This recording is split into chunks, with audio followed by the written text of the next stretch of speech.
Hi, I'm Dan Whittaker.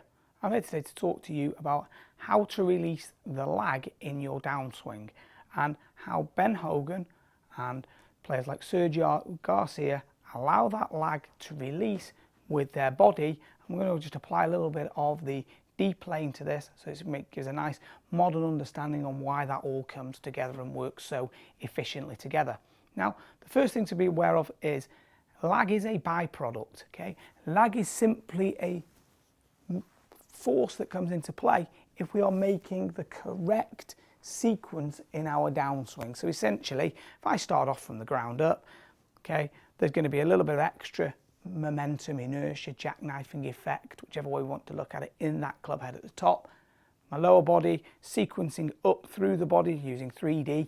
We would know that this correct sequencing, we'll see the club head be the last thing to move, which will give an increase in the angle coming in here, okay? This isn't something we want to try and create with our arms. It's just a byproduct of making the correct sequencing in the downswing.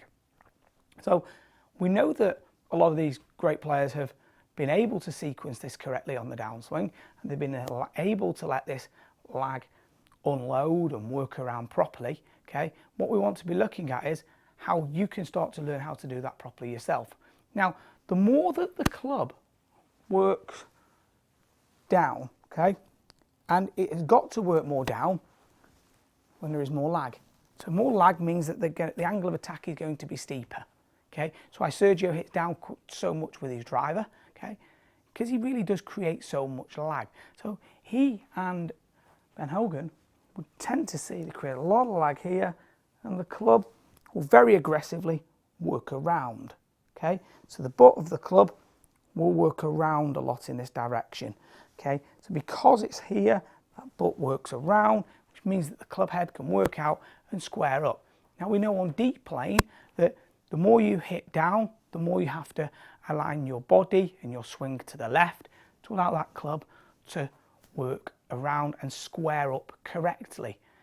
But obviously, lag is creating a steeper angle of attack into the golf ball. Okay, so we need to have an exit or a rotational move more left, and the handle go left and the club head follow it round, which will then square that club up. So I like to see lag in a golf swing. There was no one really any better at creating it than Ben Hogan was, and we like, if you want lag, then really you want to see left. So I like to see left and I like to see lag, which is why you'll always get the good players squaring the club up.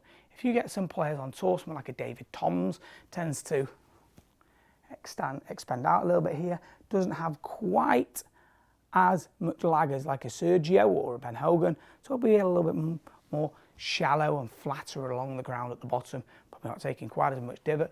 They'll swing around to the left, but it won't be as aggressively left, okay? But the more down we come on it with this lag, we want to let that club work around. So obviously the body's opening, but the club goes around, club face squares itself up.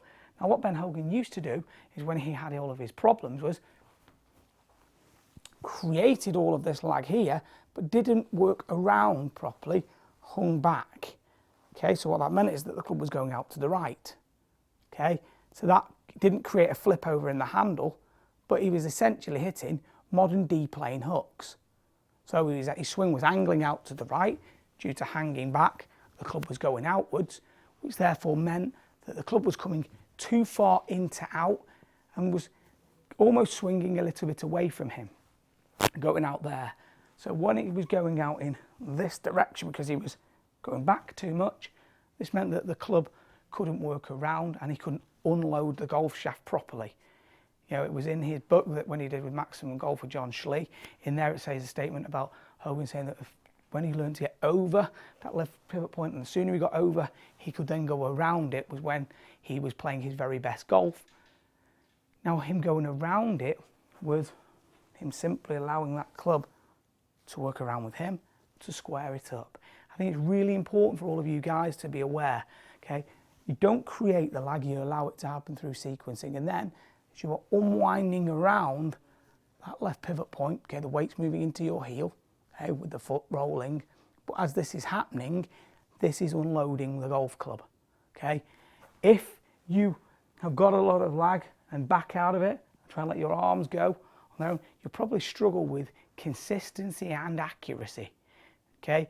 So lag is best to be used with the pivot and move around, okay? It's the best way to release lag, because what you'll be able to do, lagging in here, the butt of the club will work in, toe of the club works out, which then just simply squares the club up, okay? And you have to think that when you've got a lot of downward angle of attack, if you don't move the body, okay, and you stall completely, you've hardly got any time to try and let that club unload and square up. So your timing, if you don't use your body at all, have to be so good, because you've got no time at all in terms of distance between here and the golf ball to try and square that up.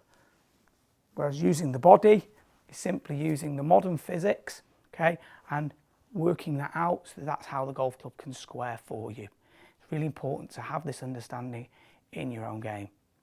I really hope you've enjoyed this video from me. If you'd like to see more from me, please subscribe to my channel. You'll also see that my Facebook and Twitter links are below.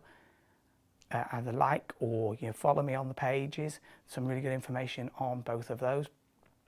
I'm available for online lessons. I also periodically travel to the United States giving lessons, and I'm available here at Altrincham Driving Range. Please get in touch with me, visit the website. I'd love to help you with your game. Hope you've enjoyed this, and I very much look forward to talking with you again very soon.